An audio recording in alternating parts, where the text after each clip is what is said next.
आप दिखाएंगे यूपी के संत कबीरनगर जिले के खास रिपोर्ट।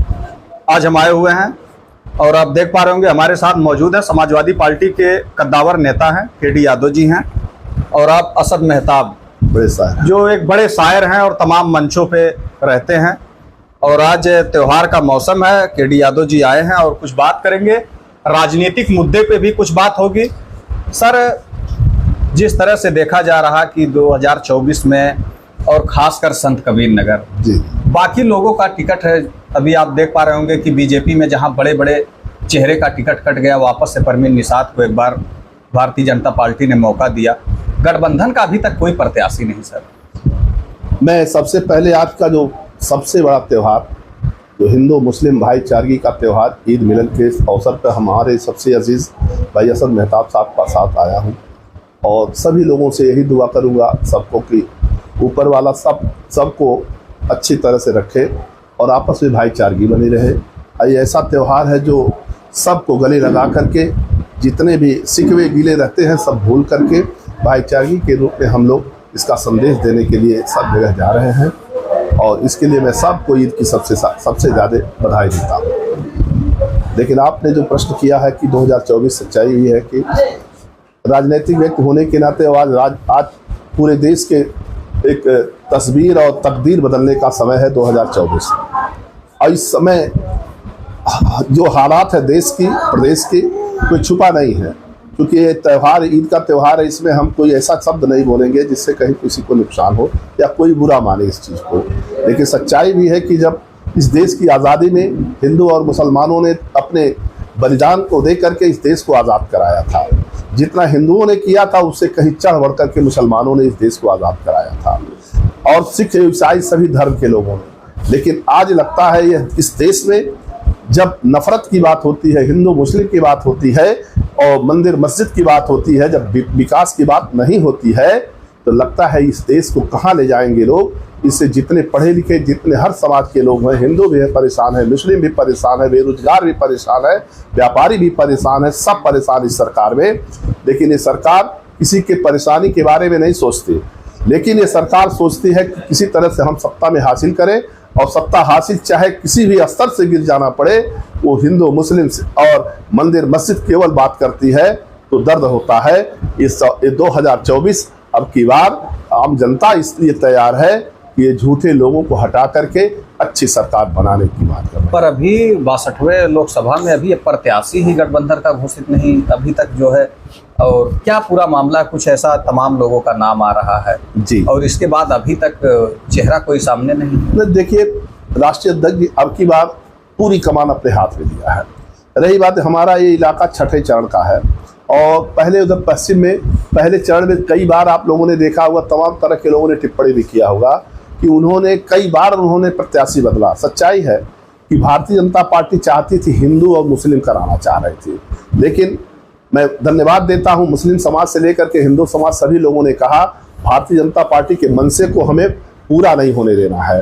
तो वहाँ चाहे मेरठ रहा हो, चाहे उधर का आपका जितने भी पहले चरण के चुनाव में उन्होंने अगर हिंदू को भी दिया है तो मुसलमानों ने स्वागत किया है, अगर वहाँ पर किसी को मुसलमान को भी दिया है तो वहाँ हिंदुओं ने स्वागत किया है। अब की बात जो उन्होंने जितने भी टिकट दिए हैं, इससे लगता है कि भारतीय जनता पार्टी पश्चिम से उखड़ते हुए आ रही है और पूर्वांचल उन्हें एकदम यहाँ से उनको केंद्र की गद्दी से हटा देने का काम। 400 का नारा है भारतीय जनता पार्टी का। तो भारतीय जनता पार्टी नारा देती थी ईवीएम की बदौलत, उन्होंने तो बहुत कुछ नारा दिया था, आज तक पूरा नहीं हुआ। लेकिन आज बिहार से देख रहे हैं, बिहार से लेकर के अभी उन्होंने मंदिर को जो उन्होंने आज बात आई है मंदिर की बात, हम लोग भी हिंदू है और मंदिर को में आस्था भी रखते हैं, भगवान राम में आस्था रखते हैं, भगवान राम सबके हैं। लेकिन उन लोगों ने केवल पेटेंट कराने का काम किया कि राम को केवल हम लेकर के पूरे देश में वही राम को लेकर चल कर के वोट ले लेंगे। लेकिन जनता कहती है अगर आप धर्म की बात करते हो तो धर्म मेरी आस्था है, आप नहीं कर सकते, हम हिंदू हैं, हम उसकी बात करेंगे। लेकिन जहाँ वोट का सवाल होगा, जहाँ पर देश की तस्वीर की बात होगी, तकदीर की बात होगी, वहाँ पर हम लोग आपको अब नहीं रहने देंगे। आज इस बात को लेकर के केवल 2 ही लोग, गुजराती लोगों ने पूरे देश को बर्बाद करने का काम किया है। हमें लगता है कि पूरे देश के लोग आज चले जाइए पश्चिम में, वहाँ के जितने ठाकुर समाज, राजपूत समाज के लोगों ने क्यों विरोध किया, इसका भी पता करें। वहाँ चले जाइए, व्यापारी क्यों विरोध कर रहा है। आज जब वो हारने की स्थिति में है तो केजरीवाल को जेल में डाल दे रहे हैं। आप देखिए छत्तीसगढ़ के जो वहाँ झारखंड के मुख्यमंत्री को जेल में डाल दे रहे हैं। सबसे ज्यादा इनके वहाँ घोटालेबाज है, लेकिन उनके ऊपर कोई कार्रवाई नहीं हो रही है। इस नाते जनता हर चीज को समझ रही है। आने वाले वक्त में इसका जवाब 2024 में दे करके इन्हें ठीक करने का काम करेगी। अभी हाल ही में देखा गया कि विकसित संकल्प यात्रा भारतीय जनता पार्टी, और कहीं ना कहीं आप देखे होंगे एलईडी बैन से बताया जा रहा है कि आज उत्तर प्रदेश विकास की गंगा बह रही है और तमाम ऐसे दावे किए जा रहे हैं। इस पे क्या कहना चाहेंगे आप? देखिए आप यही पर आपका प्रकार एक जागरूक प्राणी है। यही जनपद, यही लोकसभा 62 संत कबीर नगर का है। आप जिसको प्रत्याशी उन्होंने बनाया है, मैं नाम नहीं लेना चाहता, लेकिन उन्हीं के समाज के लोग उन्हें अपने गांव में घुसने नहीं दे रहे हैं। उनके वोटर जो हैं उन्हें जगह जगह मंचिंग करके उनका विरोध कर रहे हैं। तब लोग जान गए हैं कि जुमलेबाजी से नहीं चलेगी। और जब जो आदमी बाहर से आकर के यहाँ पर 15 दिन के अंदर जनता ने उन्हें विश्वास दिया, लेकिन वो लोग उस विश्वास पे खरे नहीं उतरे, तो लगता भी है कि जनता अब जागरूक है। भारतीय जनता पर यही का बात नहीं है। आप चले जाइए किसी भी क्षेत्र में चले जाइए, पश्चिम से लेकर के हर जगह, उधर आप आजमगढ़ से उधर की कोई भी सीटें जीत नहीं रहे हैं। वही हालत यहाँ भी होगी, बस केवल वक्त का इंतजार है। बहुत जल्द ही हमारे राष्ट्रीय अध्यक्ष जी किसी का जिसको भी देंगे पार्टी के लिए, हम लोग भी तैयारी किए हैं।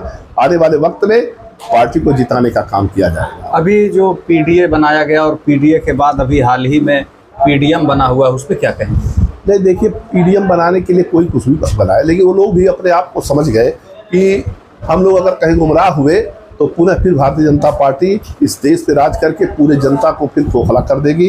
लेकिन वो लोगों को समझ आ गया, वो लोग फिर बैठ करके कह रहे हैं हम इंडिया के साथ हैं। तो इंडिया के साथ हैं। हाँ, वो लोग इंडिया के साथ हैं और इंडिया के साथ रहेंगे। और आज इंडिया ही जीतेगा और एनडीए हारने का काम करेगा।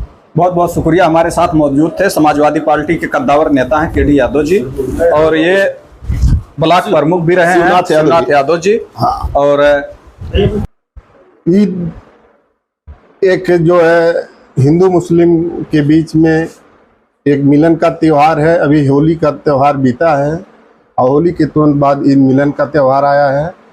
क्या आपको नहीं लगता दुनिया में भारत एक ऐसा देश है कि जहां एक सबसे ज्यादा त्यौहार मनाया जाता है और लोग एक साथ है? आज आपको कैसा लग रहा है कि ईद का त्यौहार है और लोग एक साथ बैठे हुए, उसके बाद कुछ लोग जो नफरत की भावनाओं को, नफरत जैसे मामले को जन्म दे रहे हैं? ये जो त्यौहार है, इसी त्यौहार के माध्यम से जो गंगा जमुनी तहजीब है, हिंदू मुस्लिम सिख ईसाई सब लोग आपस में एक बैठकर मिलने का जो कार्यक्रम एक निर्धारित होता है, साल में सब लोग इकट्ठा होते हैं। और इससे जो है देश में एक जो है मानवता का संदेश जाता है।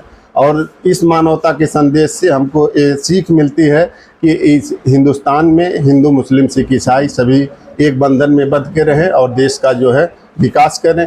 और इस जब देश का विकास होगा तो सभी मानव का विकास होगा। 2024 में किस तरह से आप लोग संत कबीर नगर में तैयारी कर रहे हैं? संत कबीर नगर में आज के डेट में जो है जो बीजेपी का कैंडिडेट है वो तो खुद मैदान से खदेड़ा जा रहा है।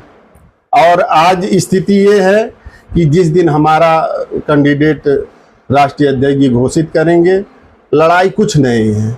आज ऐसा भी चल रहा है कि आप में भी कुछ समाजवादी में दो खल चल रही है जिले के ही अंदर, तो क्या इस पे थोड़ा सा आज स्पष्ट कर देते हैं? देखिए, ये एक परिवार, समाजवादी परिवार है, सबको ये लोकतंत्र है, डेमोक्रेसी है, इसमें टिकट मांगने का सबका अधिकार है। और सब अपने जो है राष्ट्रीय अध्यक्ष जी के यहाँ अपना अप्लाई किया है। जिसको राष्ट्रीय अध्यक्ष जी कैंडिडेट बना देंगे, हम सभी लोग मिल करके उसकी मदद करके जिताने, जो भी आ जाए, चाहे जो भी आ जाए। बहुत बहुत शुक्रिया, हमारे साथ मौजूद थे। और आप नेशनल शायर हैं और असद मेहताब, और आप लोग काफ़ी देखते भी होंगे। क्या कहना चाहेंगे इस त्यौहार के शुभ अवसर पर, थोड़ा सा शायरी के साथ, शायराना अंदाज में? पहले तो मुबारकबाद देता हूं आपको कि आप आए, आपका स्वागत करता हूं, इस्तकबाल करता हूं अपने घर पर, अपने गरीब खाने पर। और यहां पर आए सभी मेहमानों का, ख़ास तौर से हम लोगों के बड़े भाई आदरणीय केडी यादव जी, जो हम लोगों के अभिभावक हैं और आज निरंतर 20-25 वर्षों से हमारे घर त्योहारों में सर्वप्रथम हमारे घर आने का काम करते हैं, अपने आशीर्वाद, अपनी दुआओं से नवाजते हैं। इसके लिए मैं तहे दिल से अपने परिवार की तरफ से उनका शुक्रिया अदा करता हूं। और हमारे बड़े भाई पूर्व ब्लॉक प्रमुख आदरणीय शिवनाथ यादव जी, जो इस ब्लॉक के शानदार ब्लॉक प्रमुख रहे हैं और अपने वहाँ से लगातार प्रधान हैं और अच्छी सेवाएं दी हैं इन्होंने क्षेत्र में, जनपद में।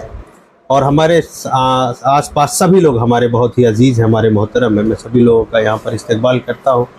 आदरणीय कृष्ण तिवारी जी हमारे बड़े भाई हैं, विनोद कुमार पासवान जी हमारे बड़े भाई, सभी लोग यहाँ पर बैठे हैं। मैं सबका स्वागत करता हूँ। मेरे घर पर ईद का ये प्रोग्राम है। ऐसे में कुछ मिठाइयाँ और नमकीन और कुछ चटपटी बातें भी आपस में हो रही हैं, चूँकि 30 दिन एक इबादतों वाला महीना गुजरा है। और जैसा कि आप जानते हैं कि 30 दिन मुसलमान रोज़े से रहता है, फास्ट रहता है। आज ये दिन जो है उसे आज़ादी होती है, आज खुल के खाता पीता है और ईद की नमाज़ पढ़ता है। ईद की नमाज़ के बाद ईद का ये छोटा सा मिलन का प्रोग्राम है। और मैं इस मौके पर, चूँकि शायर हूँ, आपने कहा कि शायराना अंदाज में कुछ कहूँ, तो कहीं ना कहीं शायरों का या लेखकों का दर्द होता है, रचनाकारों का एक दर्द होता है कि देश को आज़ादी हमारे पूर्वजों ने दिलाई थी इसलिए कि देश में रहने वाले लोग सुकून से रहें। लेकिन जब देश आज़ाद हुआ उसके बाद बेसुकूनी जब आती है, जब तमाम इल्ज़ामात किसी समाज या किसी कौम पर लगाए जाते हैं, तो उस वक्त भी शायरों का कहीं ना कहीं उन्हें दर्द होता है, उनका कर्ब है। इसलिए 4 पंक्तियाँ ये कहूँगा कि दिवाली में दीप जलाया हमने भी, दिवाली में दीप जलाया हमने भी, ईद में सबको गले लगाया हमने भी, इस गुलशन का हमको मत गद्दार कहो, देश की खातिर खून बहाया हमने भी। तो हमारे समाज ने और सभी लोगों ने मिल करके हिंदुस्तान की आज़ादी के लिए लड़ाइयाँ लड़ी हैं। मुल्क आज आज़ाद है।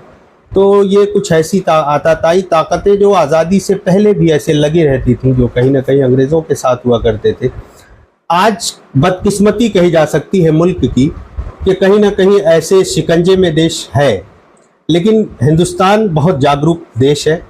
बहुत दिन तक यहाँ पर लोग संदेह की अवस्था में नहीं रहते हैं, बहुत जल्दी जाग जाते हैं। इस वक्त देश जाग चुका है और देश जागेगा तो निश्चित रूप से एक दिन की ईद नहीं होगी, बल्कि हर रोज़ देशवासियों की ईद होगी, खुशी होगी। हम सब आज के दिन में यही कामना करते हैं और ऊपर वाले से दुआ करते हैं कि आपसी सौहार्द, हिंदू मुस्लिम भाईचारा जो हमारे मुल्क की रीढ़ है वो बना रहे। ज़रा भी इसमें से अगर कोई चूक होती है तो देश का बहुत बड़ा नुकसान है। किस तरह से अभी तो 2024 में आप लोग की तैयारी किस तरह से है? ये तो पार्टी की अपनी स्ट्रेटजी है। समाजवादी पार्टी एक बड़ा संगठन है, आप जानते हैं। प्रदेश में कई बार शासन रहा है समाजवादी जिले में आप लोगों की तैयारी किस तरह? और इस वक्त इंडिया गठबंधन भी है, तो एक बड़ा गठबंधन है, एक बड़ी पार्टी है। तो अब उस एतबार से हमारे राष्ट्रीय अध्यक्ष जी की अपनी स्ट्रेटजी है। और आप ज़िले में आप देख रहे होंगे कि समाजवादी पार्टी विपक्ष में रहते हुए भी, आप पत्रकार बंधु हैं, कार्यकर्ताओं को आप अगर किसी पार्टी के देखते होंगे तो समाजवादी पार्टी के कार्यकर्ता नज़र आते हैं। कार्यकर्ता इंतज़ार कर रहा है कि राष्ट्रीय अध्यक्ष जी किसी आशीर्वाद देकर के यहाँ भेजते हैं और उसके साथ वो लामबद्ध हो जाएगा और फिर कहीं ना कहीं इस जीत को एक बड़े मार्जिन के साथ संत कबीर नगर में जिताने का काम करेगा। आपने पूछा किस प्रकार की तैयारी है।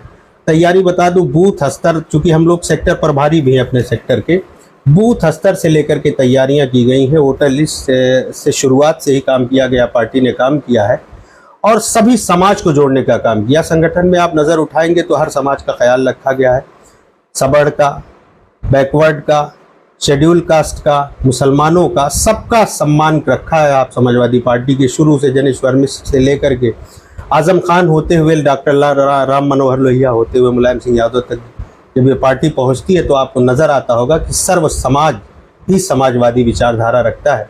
और समाजवादी पार्टी में जो भी आपने कहा कि थोड़ा सा मतभेद हर जगह ये होता है, हमारी अपनी व्यक्तिगत कुछ लड़ाइयाँ हो सकती हैं, लेकिन समाजवादी लोग वैचारिक रूप से एक हैं। और जब कभी मुट्ठी बंद करने का वक्त आएगा तो समाजवादी पार्टी के लोग मुट्ठी बांध कर एक होकर के समाजवादी की लड़ाई लड़ेंगे। बहुत बहुत शुक्रिया, हमारे साथ मौजूद थे। और केडी यादव जी कद्दावर नेता हैं समाजवादी पार्टी के। असद मेहताब जी थे जो शायर हैं और आप ब्लॉक प्रमुख भी रहे हैं। और शिवनाथ यादव जी, कहीं ना कहीं आज एक त्यौहार का मौसम है और इसी पे लोग इकट्ठा हुए और ख़ासकर ज़्यादा राजनीतिक मुद्दे में आज नहीं जाना चाहेंगे क्योंकि एक त्यौहार का मौसम है और भाईचारे का त्यौहार है।